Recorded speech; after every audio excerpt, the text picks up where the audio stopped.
Selamat pagi, saudara-saudara terkasih dalam Kristus. Selamat bergabung dengan channel Puspita Surabaya.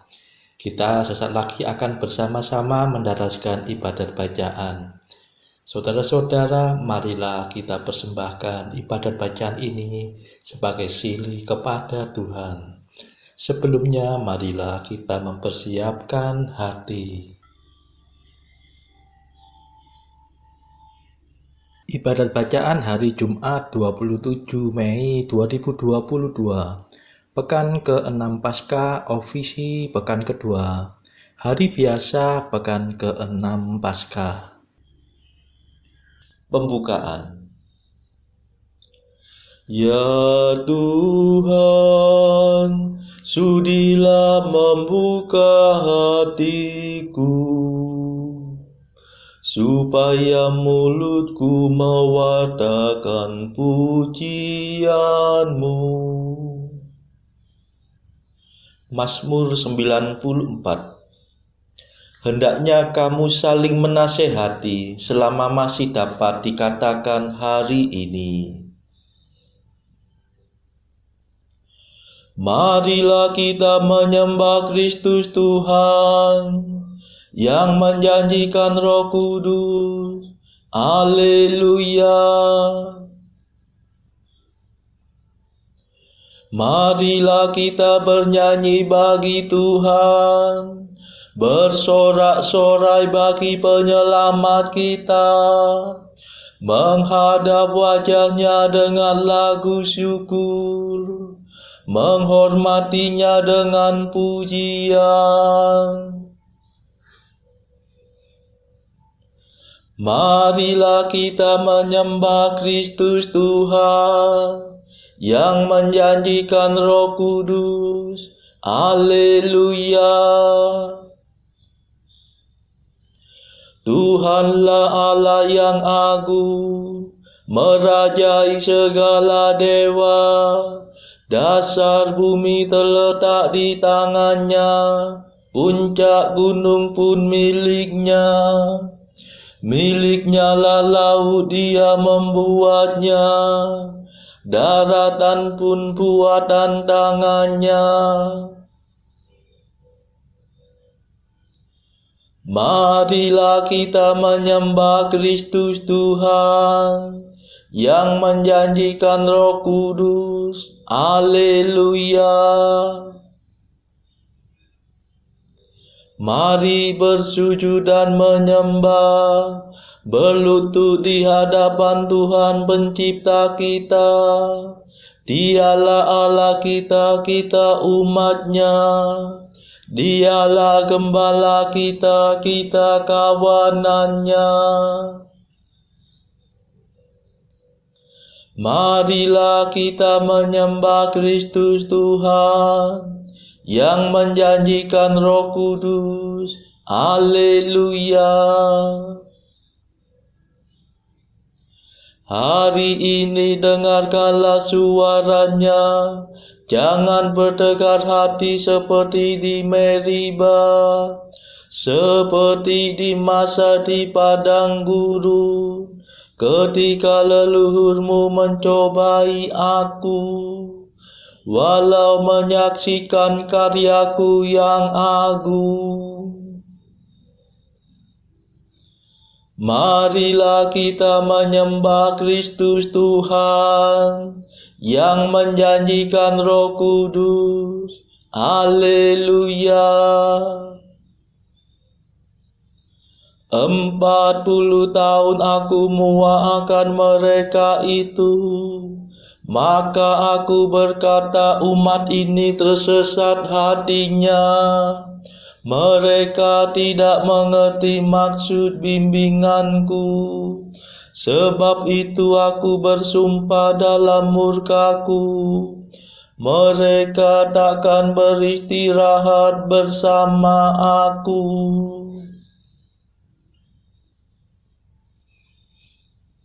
Marilah kita menyembah Kristus Tuhan yang menjanjikan Roh Kudus. Haleluya.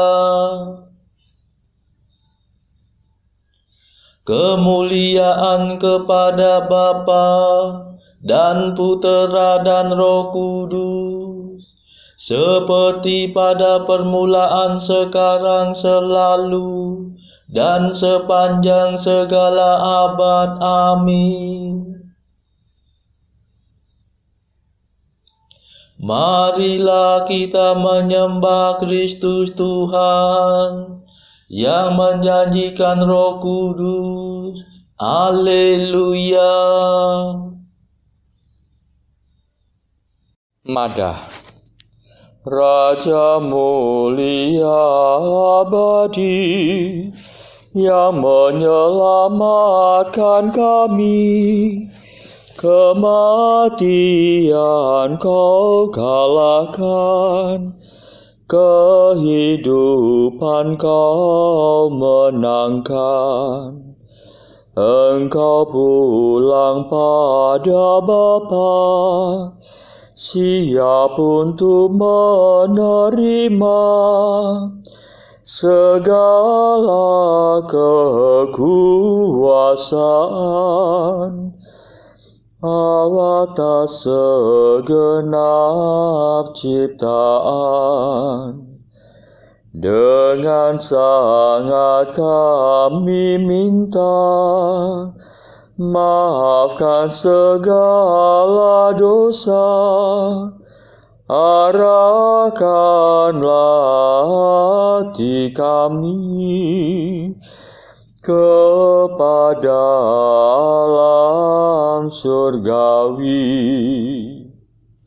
Mulialah Engkau ya Tuhan, yang naik ke atas awan, serta Bapa dan Roh Suci. Mulialah kekal abadi. Amin.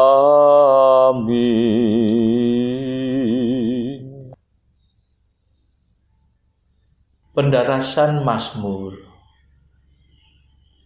Janganlah menghajar aku dalam amarah-Mu ya Tuhan. Haleluya.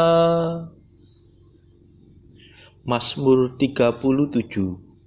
Semua orang yang mengenal Yesus dari dekat berdiri jauh-jauh. Ya Tuhan, janganlah menyiksa aku dalam murka-Mu. Janganlah menghajar aku dalam amarah-Mu. Panah-Mu tertancap dalam tubuhku. Tangan-Mu berat menekan daku. Karena amarah-Mu rusaklah tubuhku terkoyak-koyak. Karena dosaku remuklah tulang belulangku. Aku tenggelam dalam lautan kesalahanku, tersesat oleh timbunan dosa yang tak tertahan. Kemuliaan kepada Bapa dan Putera dan Roh Kudus, seperti pada permulaan, sekarang, selalu, dan sepanjang segala abad. Amin. Janganlah menghajar aku dalam amarah-Mu ya Tuhan. Haleluya.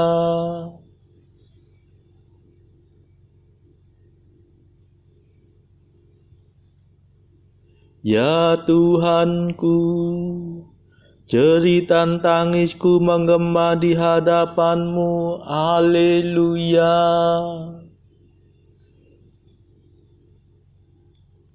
lukaku membusuk dan bernanah,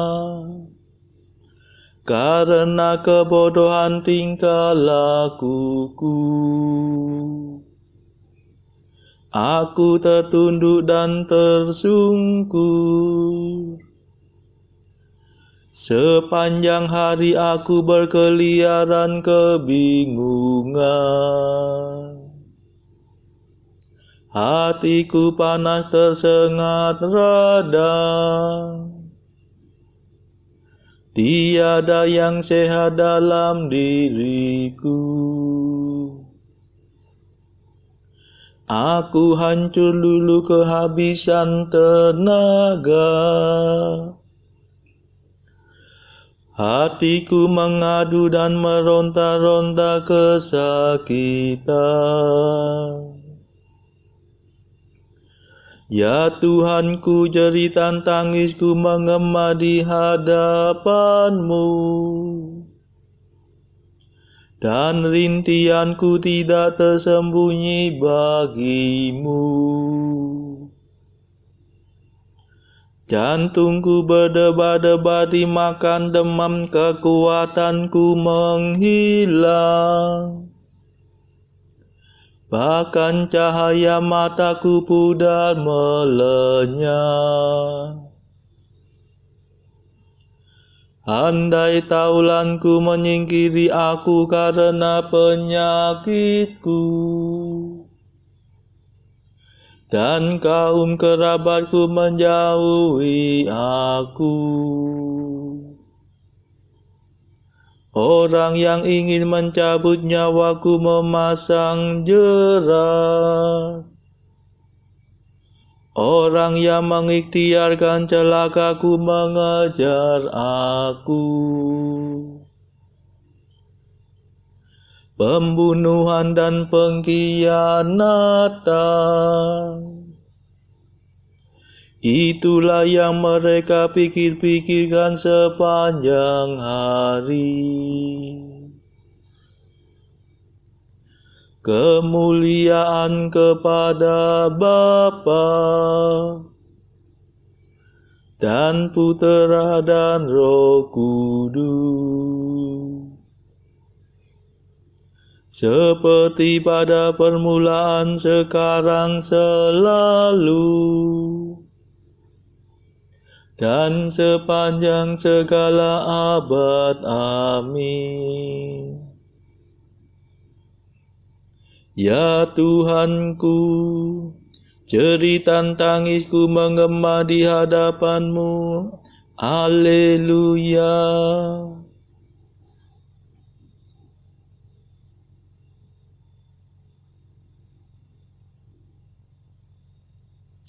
Aku mengakui dosaku. Jangan tinggalkan daku, ya Tuhan penyelamatku. Haleluya.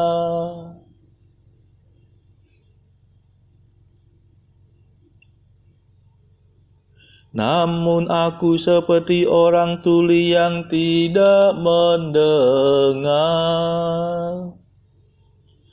seperti orang bisu yang tidak membuka mulut. Aku seperti orang yang tidak mendengar,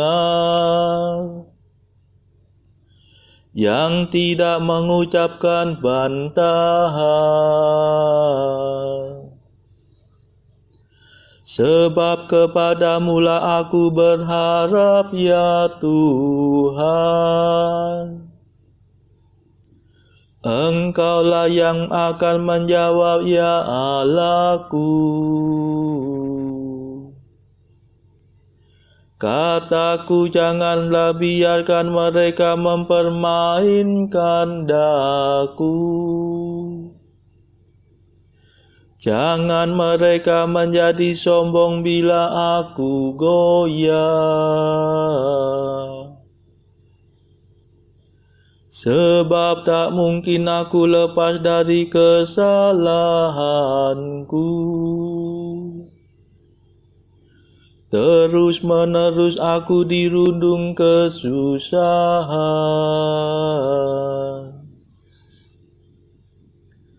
Sungguh aku mengakui dosaku.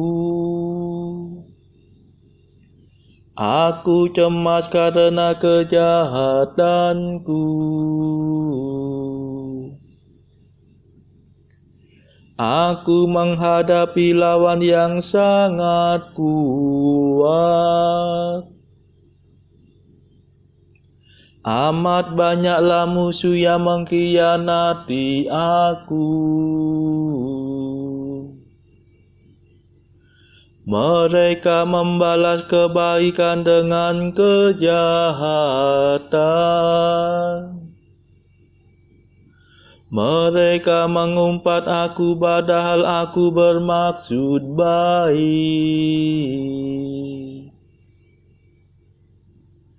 Kemuliaan kepada Bapa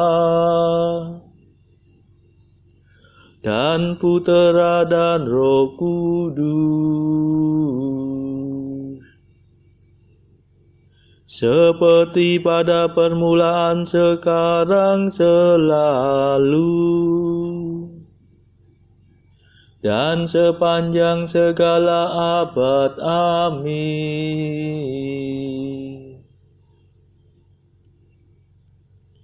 Aku mengakui dosaku. Jangan tinggalkan daku ya Tuhan penyelamatku. Haleluya.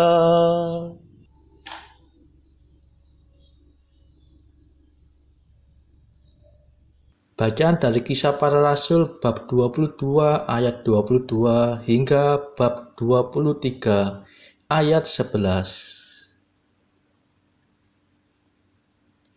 Rakyat mendengarkan Paulus sampai kepada perkataan itu, tetapi sesudah itu mereka mulai berteriak, katanya, "Enyahkan orang ini dari muka bumi, ia tidak layak hidup." Mereka terus berteriak sambil melemparkan jubah mereka dan menghamburkan debu ke udara. Karena itu kepala pasukan memberi perintah untuk membawa Paulus ke markas dan menyuruh memeriksa dan menyesat dia, supaya dapat diketahui apa sebabnya orang banyak itu berteriak-teriak sedemikian terhadap dia. Tetapi ketika Paulus ditelentangkan untuk disesah, berkatalah ia kepada perwira yang bertugas, "Bolehkah kamu menyesah seorang warga negara Rom, apalagi tanpa diadili?" Mendengar perkataan itu, perwira itu melaporkannya kepada kepala pasukan.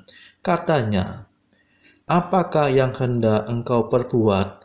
Orang itu warga negara Rom." Maka datanglah kepala pasukan itu kepada Paulus dan berkata, "Katakanlah, benarkah engkau warga negara Rom?" Jawab Paulus, "Benar." Lalu kata kepala pasukan itu, "Kewarganegaraan itu kubeli dengan harga yang mahal." Jawab Paulus, "Tetapi aku mempunyai hak itu karena kelahiranku." Maka mereka yang harus menyesat dia segera mundur, dan kepala pasukan itu juga takut setelah ia tahu bahwa Paulus yang ia suruh ikat itu adalah orang Rom. Namun kepala pasukan itu ingin mengetahui dengan teliti apa yang dituduhkan orang-orang Yahudi kepada Paulus. Karena itu pada keesokan harinya, ia menyuruh mengambil Paulus dari penjara dan memerintahkan supaya imam-imam kepala dan seluruh mahkamah agama berkumpul. Lalu ia membawa Paulus dari markas dan menghadapkannya kepada mereka. Sambil menatap anggota-anggota mahkamah agama, Paulus berkata, "Hai saudara-saudaraku, sampai kepada hari ini aku tetap hidup dengan hati nurani yang murni di hadapan Allah. Tetapi imam besar Ananias menyuruh orang-orang yang berdiri dekat Paulus menampar mulut Paulus. Membalas itu Paulus berkata kepadanya, Allah akan menampar engkau, hai tembok yang dikapur putih-putih. Engkau duduk di sini untuk menghakimi aku menurut hukum Taurat. Namun engkau melanggar hukum Taurat oleh perintahmu untuk menampar aku. Dan orang-orang yang hadir di situ berkata, engkau mengejek imam besar Allah. Jawab Paulus, hai saudara-saudara, aku tidak tahu bahwa ia adalah imam besar. Memang ada tertulis, janganlah engkau berkata jahat tentang seorang pemimpin bangsamu. Dan karena ia tahu bahwa sebagian dari mereka itu termasuk golongan orang Saduki dan sebagian termasuk golongan orang Farisi, ia berseru dalam mahkamah agama itu, katanya, hai saudara-saudaraku, aku adalah orang Farisi, keturunan orang Farisi. Aku dihadapkan ke mahkamah ini karena aku mengharap akan kebangkitan orang mati. Ketika ia berkata demikian, timbullah perpecahan antara orang-orang Farisi dan orang-orang Saduki, dan terbagi-bagilah orang banyak itu. Sebab orang-orang Saduki mengatakan bahwa tidak ada kebangkitan dan tidak ada malaikat atau roh. Tetapi orang-orang Farisi mengakui kedua-duanya. Maka terjadilah keributan besar. Beberapa ahli Taurat dari golongan Farisi tampil ke depan dan membantah dengan keras, katanya, kami sama sekali tidak menemukan sesuatu yang salah pada orang ini. Barangkali ada roh atau malaikat yang telah berbicara kepadanya. Maka terjadilah perpecahan besar, sehingga kepala pasukan takut kalau mereka akan mengoyak-ngoyak Paulus. Karena itu ia memerintahkan pasukan untuk turun ke bawah dan mengambil Paulus dari tengah-tengah mereka dan membawanya ke markas. Pada malam berikutnya, Tuhan datang berdiri di sisinya dan berkata kepadanya, kuatkanlah hatimu, sebab sebagaimana engkau dengan berani telah bersaksi tentang aku di Yerusalem, demikian jugalah hendaknya engkau pergi bersaksi di Roma. Demikianlah sabda Tuhan. Syukur kepada Allah. Bacaan pilihan diambil dari buku Mengikuti Jejak Kristus, bagian pertama, nasihat-nasihat untuk hidup rohani. Pasal ke-5, hal membaca kitab suci. Di dalam kitab suci kita harus mencari kebenaran dan bukanlah kata-kata yang indah. Kitab suci seluruhnya hendaknya dibaca dalam jiwa, seperti kitab tersebut ditulis. Lebih baik di dalam kitab suci kita mencari apa yang berfaedah bagi kita daripada mencari keindahan bahasa. Kesukaan membaca kitab-kitab keagamaan dan bersahaja hendaknya sama dengan kesukaan kita membaca kitab-kitab yang luhur-luhur dan dalam-dalam isinya. Janganlah kita pedulikan apakah penulisnya itu banyak ilmunya ataupun sedikit. Hanya cinta kepada kebenaranlah hendaknya yang mendorong kita untuk membaca. Janganlah kita bertanya siapa yang mengatakan, tetapi perhatikanlah apa yang dikatakan. Saudara-saudara terkasih, marilah saat ini kita meluangkan waktu sejenak untuk berdoa syafaat bagi sesama kita.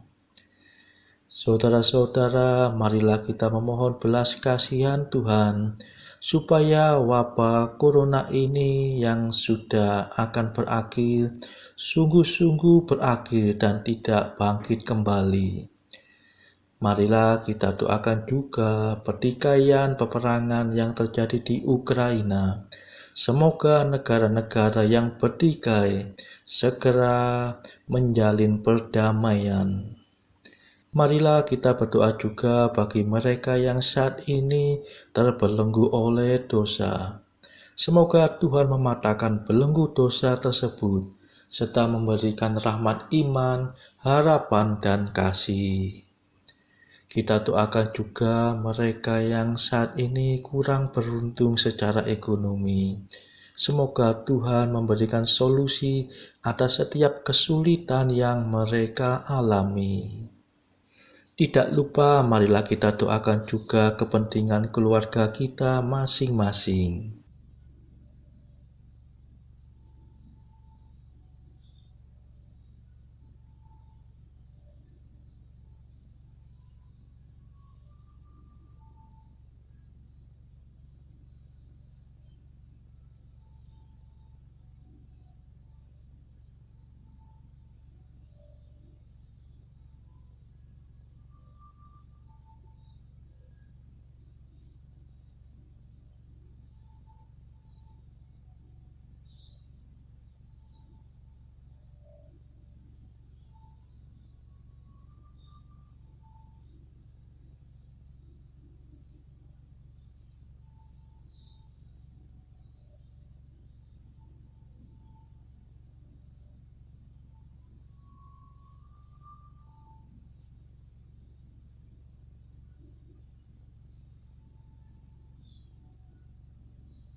Marilah berdoa. Allah pokok keselamatan kami, berkat kebangkitan Kristus kami lahir kembali dalam pembaptisan dan menerima hidup baru. Arahkanlah hati kami kepada Kristus, yang kini duduk di sebelah kanan-Mu. Semoga kami Kau anugerahi hidup abadi, bila penyelamat kami datang dalam kemuliaan. Demi Yesus Kristus pengantara kami, yang hidup dan berkuasa bersama Engkau dalam persekutuan Roh Kudus sepanjang segala masa. Amin. Marilah memuji Tuhan. Syukur kepada Allah. Saudara-saudara terkasih, terima kasih sudah bergabung bersama kami di channel ini, sehingga kita dari berbagai tempat bisa dimungkinkan untuk mendaraskan ibadat bacaan ini secara bersama-sama. Marilah kita bergabung lagi pada ibadat bacaan esok hari. Semoga Tuhan memberkati kita semua.